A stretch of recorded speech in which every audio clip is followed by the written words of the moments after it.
Leo tunawaletea simulizi ya kiutofauti kidogo kuwahi kutokea.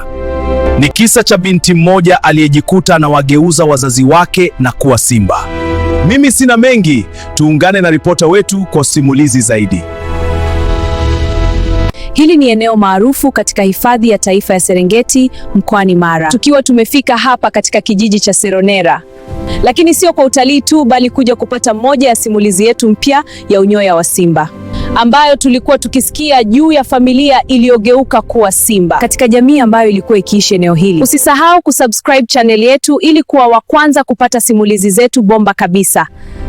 Kama unavyoona, sehemu hizi za makazi hazikaliwi na binadamu tena, isipokuwa wanyama huja hapa wakati wa jioni au usiku kwa ajili ya kupumzika au kulala. Je, unajua hii kwa nini? Leo nitakwambia. Ni kwa sababu walizoea kuwa maeneo haya kutokana na vizazi vya simba waliopita. Hapa nipo na mwandishi na mtunzi wetu Sultan, ambaye nipo naye sambamba kufuatilia simulizi hii. Tumsikilize kidogo Bwana Sultan anatuambia nini. Sasa tunakwenda kupata simulizi yetu. Mwenyeji wetu ameshafika. Hili hapa ndo ilikuwa makazi ya Ngavu na familia yake, na hii ndiyo nyumba yao. Je, unaweza kutupa story walau kwa uchache? Ndio, lakini nahitaji sehemu ya kukaa, siwezi kusimama kwa muda mrefu kwa sababu story ni ndefu.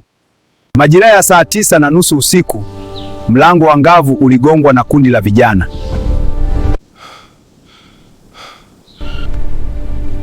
Wewe ni askari, hupaswi kulala sana. Twende kwenye tukapambane.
Tulieni, nyoka yupo karibu, msipige kelele, zimenina moto.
Amka.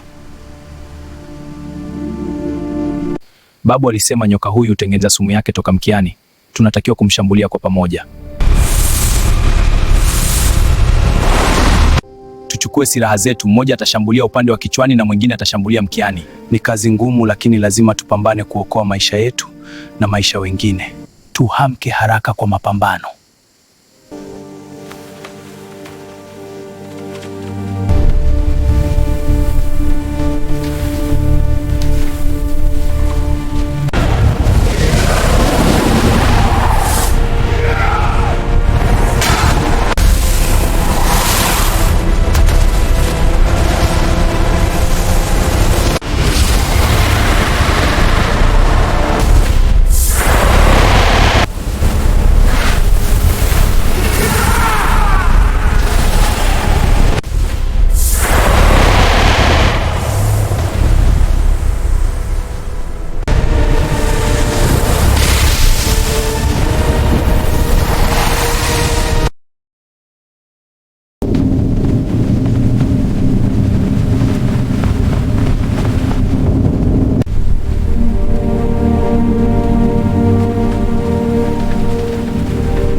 Tunahitaji kupumzika sasa.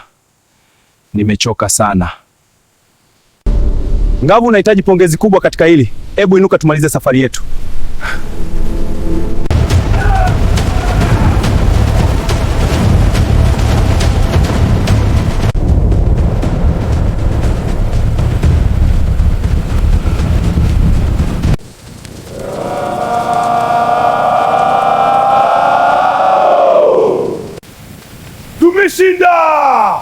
Tumeshinda!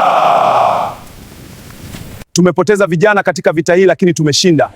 Na nyoka msumbufu kwa miaka 6 tumemshinda.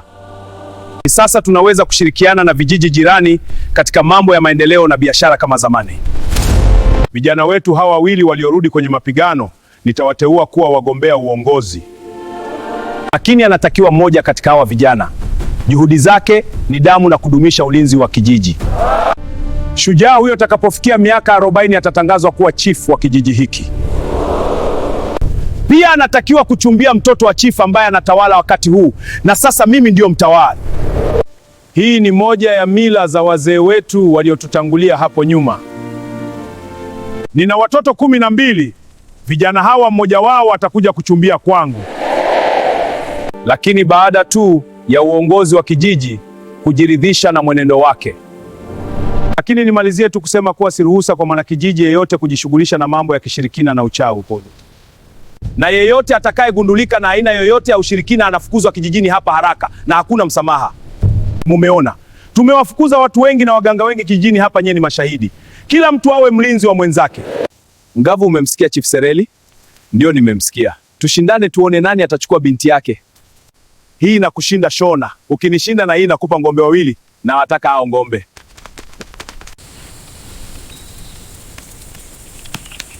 Shindano letu jipya ni binti wa chief. Kila mmoja atumie nguvu zake, ndio akili zake. Vijana wangu, hapa kijijini tumevamiwa na simba anakula mifugo yetu. Kazi yenu ni moja tu, kuhakikisha huyu simba anapatikana akiwa mzima au amekufa. Shona, unatakiwa kulala nje kutulinda na simba huyu. Hakikisha akifika atoki mikononi mwako. Nendeni majumbani kwenu. Lakini Shona, wewe ndo utakuwa mlinzi wetu usiku wa leo.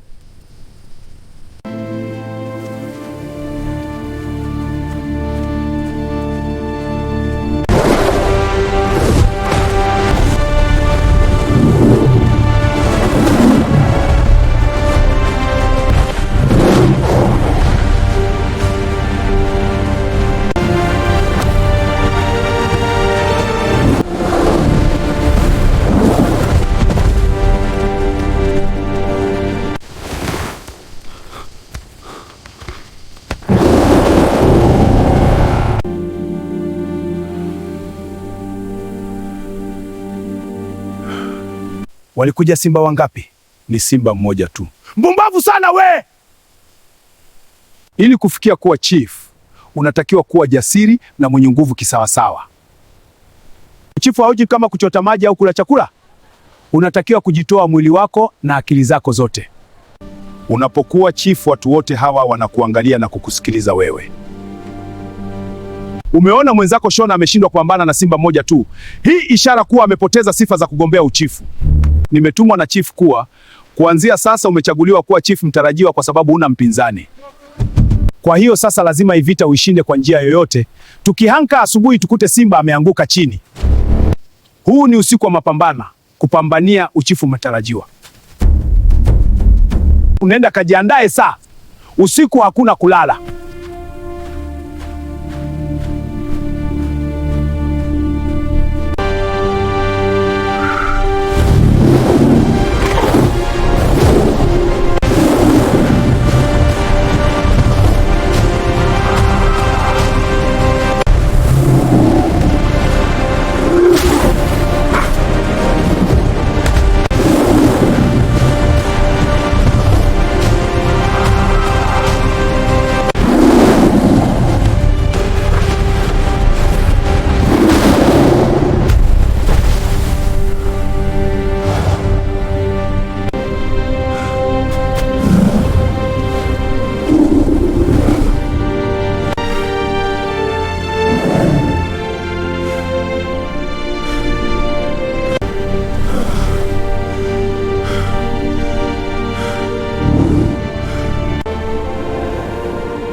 Kwa mamlaka niliyopewa na kiongozi wetu mkuu Chief Sereli, ninamtangaza Ngavu kuwa shujaa wetu na chief tarajiwa.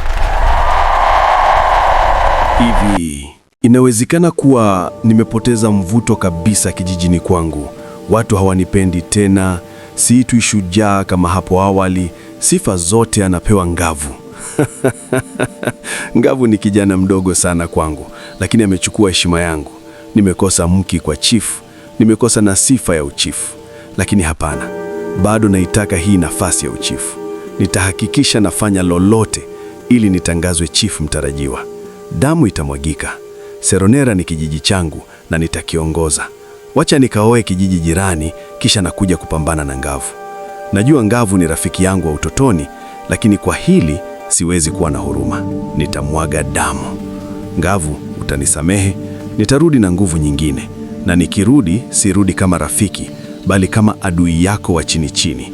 Adui yangu mkubwa ni wewe Ngavu.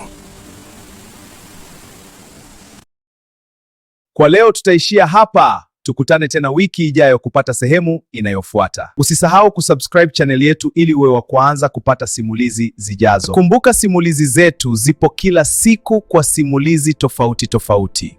Endelea kuburudika na simulizi za Sultani. Alamsiki.